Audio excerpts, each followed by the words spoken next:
A Associação Brasileira das Indústrias de Pescados estima que é possível embarcar 400 toneladas de peixes para os Estados Unidos até quarta-feira, quando começa a taxação do presidente Donald Trump. A Abipesca espera que o governo federal tome medidas para evitar as consequências da sobretaxa de 50%. O pescado ficou fora da lista de exceção.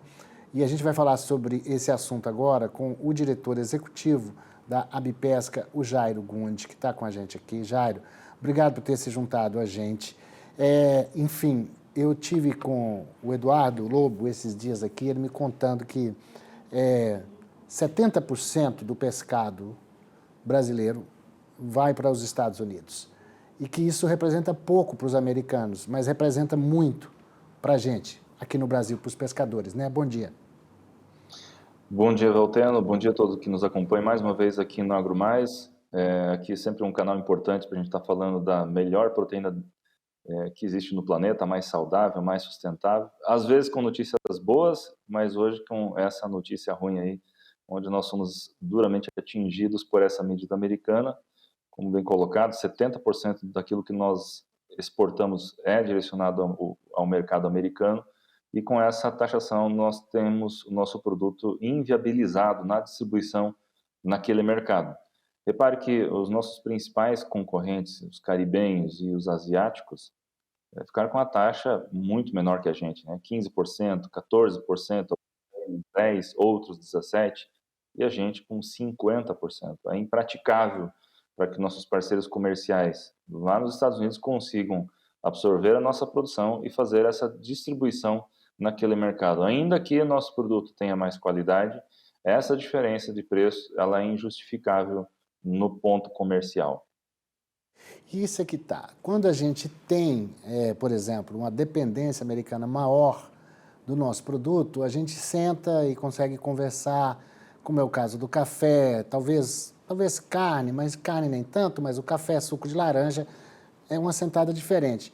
O pescado, não, né? Porque eles vão lá onde você falou, ali no Caribe, compra do México, Nicarágua, enfim. Agora, por isso que o setor precisa do apoio nacional. O que está sendo costurado nesse sentido? Exatamente. Para nós representa 70%, mas para eles representa 1% só do que eles importam de pescado. Nós temos atuado desde o início, quando recebemos a notícia, entramos já imediatamente em contato com o Planalto, com o Ministério da Fazenda, Ministério do Comércio, Agricultura, Ministério da Pesca, buscando esse socorro para que a gente tivesse essa reversão, ganhasse mais prazo para entrar em vigor, colocasse a diplomacia brasileira, que tem um bom histórico. Aliás, né, diga-se de passagem, são 200 anos de negócio com os Estados Unidos, um mercado extremamente estável, inimaginável que poderíamos ter, por conta de uma rusga política, a gente ter nosso setor vitimado. É sabido que a estratégia do atual governo americano, ela é diferente, mas também ela joga o máximo para negociar aquilo que elas querem, na intenção justamente de fazer sentar com os interlocutores para buscar a negociação que lhes interessa. E nós temos cobrado ao governo brasileiro que faça o mesmo, né? Que defenda o nosso setor, que defenda essa atividade que emprega muita gente, muitas regiões dependem exclusivamente da produção de pescado, muitas dessas regiões dependem exclusivamente da pesca ou da aquicultura direcionado justamente para essa exportação americana. Tá? Então, o que a gente tem cobrado desde o início é isso. Uma vez confirmado esse cenário, o que nós precisamos agora, sabendo que não é uma solução tão imediata, nós estamos cobrando o governo federal que nos socorra com uma linha de financiamento com as mesmas condições do Plano Safra, lembrando que as indústrias de pescado não acessam o Plano Safra. Todas as outras cadeias do agronegócio possuem algum tipo de subsídio de governo e o pescado não possui. E nós estamos cobrando nesse momento de desespero para que a gente consiga refinanciar esses estoques que estão se acumulando e não tenha interrupção na produção primária, não tenha interrupção na continuidade dessa produção até que consigamos tanto a reversão desse cenário americano, seja para voltar às taxas que estavam, ou pelo menos que se consiga uma negociação nas mesmas taxas que os nossos países concorrentes. Repare, Venezuela aí com 14%, 17%, O Brasil com 50, não tem como a gente continuar esperando que as coisas aconteçam. Precisamos ser proativos nessa negociação para que a gente consiga salvaguardar que os empregos, salvaguardar a segurança alimentar, inclusive dessas famílias que dependem do seu trabalho dessa produção. E, não menos importante, desde 2017 estamos sem o mercado europeu, que na verdade era o principal mercado. O mercado americano veio se consolidando justamente após a nossa perda do mercado europeu, que, por sinal, também foi uma perda política. Nós nunca tivemos problemas de abastecimento, problema de qualidade, mas foi um problema político que nós perdemos o mercado europeu lá em 2017 e que a gente precisa com que o governo coloque o pescado como item prioritário na sua agenda, não só recriando o Ministério da Pesca, como assim foi feito, mas que coloque isso como item de pauta internacional, para que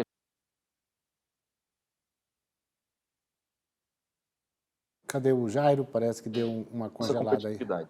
Ah, voltou. Jairo, você lembrou muito bem aí que o governo criou o Ministério da Pesca, poderia ter criado o Ministério do Morango, do Caju, mas tem o Ministério da Pesca para cuidar dos interesses dos pescadores. Como você lembrou muito bem, são pequenos, às vezes a gente acha que exportação é só coisa de grande, mas no setor da pesca pega muito pequeno, né? Parece que, você me corrija, não sei se é no Brasil inteiro ou só na região Nordeste e Norte, que é o Pará, 3.500 barqueiros, se não me engano, é isso mesmo, por aí?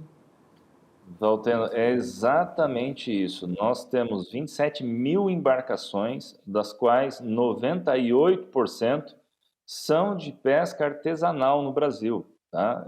O cenário ele é totalmente artesanal, diferente. Vamos pegar aqui por uma analogia aqui, uma embarcação europeia, por exemplo, uma chinesa, uma pesca que acontece no Nordeste, como a pesca do atum, por exemplo, embarca 700 toneladas, 800 toneladas de pescado, com 20 pessoas, 25 pessoas a bordo.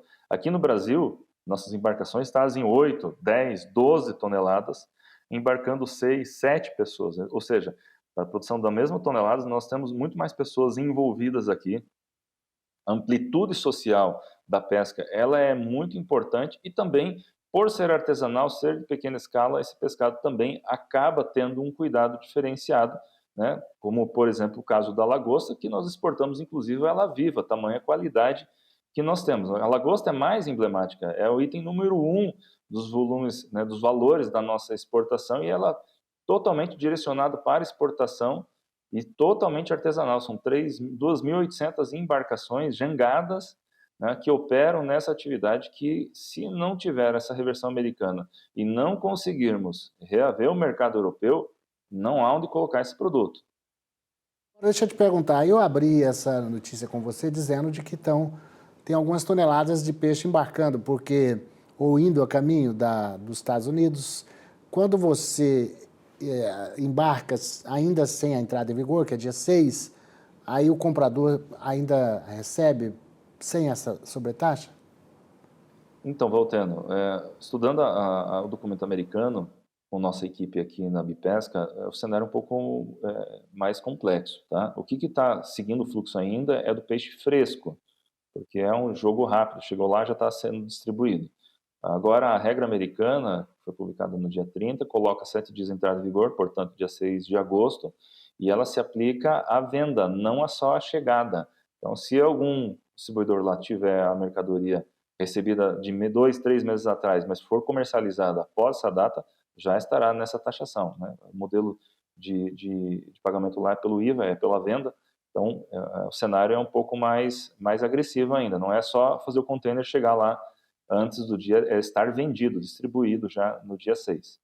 Eu queria que você me desse um mapa da situação onde é que ela é mais complexa no Brasil, porque a gente tem um litoral gigante, a Bipesca cuida só dos peixes do mar, né, da aquicultura, né? Isso não pega os peixes de água doce, não, né? Queria que você explicasse para nós, porque muitas vezes aqui a gente mesmo confunde tilápia, mas tem o peixe, tem a lagosta, o camarão. O que a Bipesca cuida essencialmente? Voltando, nós cuidamos do consumidor, por isso que nós temos as maiores e melhores empresas de pescado associadas aqui. Nós trabalhamos com pescado engloba pesca extrativa, pescado de aquicultura, tilápia, tambaqui. Nós temos a carcinicultura, que é a produção de camarão. Nós temos a cadeia completa, tanto também da parte de importação como da exportação. Então, toda atividade que envolve indústria de pescado, as maiores empresas estão aqui com a gente, tanto aquicultura como de pesca. Respondendo a sua primeira pergunta das regiões onde mais afeta, nós, na verdade, temos um impacto no Brasil inteiro. Vamos começar aqui pelo norte. No norte, o item número 2 ou número 3 das exportações é o pargo, que fica justamente no estado do Pará. Será duramente afetado. No nordeste, nós temos também o pargo, nós temos outros peixes diversos, né, que é um volume importante. Temos o atum e temos a lagosta. São itens na curva ABC prioritários aí, primeiro, segundo, terceiro item, que vai afetar diretamente o Nordeste, em valores. Se se fala em volume, em toneladas, aí a gente fala da corvina, que é no sul, Santa Catarina, Rio Grande do Sul. Do Rio de Janeiro ao Rio Grande do Sul, será duramente afetado. E na parte da tilápia, que é a que mais vem crescendo, estava previsto um crescimento de 41% em contrato já para este ano. A tilápia tem a produção ela no Brasil inteiro, mas afetará duramente Paraná, Paraná, São Paulo, Mato Grosso do Sul, Minas Gerais e a Bahia. E o camarão, como é que fica dentro desse contexto, Jairo? O camarão, na verdade, ele vem com um cavalo de pau, porque há meses atrás, nossa taxação tinha ficado em 10%, enquanto os nossos principais concorrentes receberam 34%, se eu não me falha a memória. O camarão, já há uns anos atrás, ele tinha uma taxa antidumping nos Estados Unidos, de 25%, que inviabilizava nosso produto lá. Com essa mudança, há alguns meses atrás, passou a viabilizar e as empresas começaram a se estruturar para vender para aquele mercado. Mas antes mesmo que a primeira exportação acontecesse, a gente recebe essa notícia, né, desse cavalo de pau, onde nós passamos a ser o país com a maior taxa, inviabilizando a largada da exportação daquele país. Para a carcinicultura, a produção dela é toda no Nordeste, especialmente Rio Grande do Norte e Ceará, mas esse mercado ele está bem firmado dentro do Brasil e nós esperamos justamente o mercado europeu para reabrir. Veja só, Valteno, hoje nós produzimos 30% do que nós já produzimos no passado na carcinicultura. Justamente isso é reflexo da perda daquele mercado. Tá? O mercado europeu é super importante para o pescado brasileiro, sobretudo para a carcinicultura. Mas, nesse momento, o mercado americano para a carcinicultura não afetou porque já estava afetado, então é o menor dos impactos. Porém, nós precisamos reabrir o mercado europeu para que a gente possa visualizar crescimento dessa atividade. Nós temos um potencial incrível no Nordeste para essa produção, podendo gerar milhares de empregos, gerar renda naquela região, gerar oportunidade, e a gente precisa dessa reabertura, desse resgate do mercado europeu para que essa atividade possa crescer no Nordeste. Como isso não é da noite para o dia e o problema já acontece aqui, então eu fico imaginando que os pescadores, os barqueiros, não estão saindo para o mar, nem para os rios, enquanto não se define isso, né? Então, o governo que já paga, se não me engano, 6 meses de seguro-defeso, talvez tenha que ampliar o benefício para mais tempo, é isso? Pois é, aí é um outro imbróglio. O problema é o seguinte, que nem todo pescador recebe seguro-defeso, tá? Tem algumas pescarias que têm seguro-defeso, nem todas delas. E a lei prevê 5 meses máxima de seguro-defeso. Então, não é só a vontade do executivo, teria que ter uma mudança em lei. Mas a solução não está em botar mais seguro-defeso, a solução está em botar a diplomacia para trabalhar com seriedade, com sobriedade, para que a gente possa retomar. A gente não quer um setor que fique dependente de benefícios sociais. A gente quer um setor que possa crescer, que tenha pujança econômica pela sua competência de qualidade, pela sua competência produtiva. É isso que nós precisamos. O que nós estamos pedindo agora é para refinanciamento do estoque, para não ter a perda do capital de giro em decorrência dessa perda de faturamento. Mas o que nós precisamos mesmo é que se faça a reversão dessa situação com os Estados Unidos e se abra o mercado europeu. Jairo, muito legal essa sua fala, importante, mostra a coragem de vocês de estar no ponto. Ninguém está querendo tirar proveito de nada, quer reconhecimento pelo que a gente faz de bom. Reabertura do mercado europeu para o nosso pescado, renegociação com os Estados Unidos para a gente não ficar, a reboque dos outros países. Enfim, atenção, tem o Ministério da Pesca aí para resolver isso. A gente espera que resolva com a diplomacia, a boa diplomacia. Jairo Gundi, obrigado, você que é diretor executivo da Bipesca, conte sempre com a gente por aqui nos nossos canais AgroMais e Terra Viva. Valteno, muito obrigado a todos por nos acompanharem e esperamos em breve estarmos de volta aqui dando uma boa notícia, né, da proteína mais saudável e sustentável do planeta. Tá certo, que além de saborosa. Obrigado, um abraço. Vamos lá.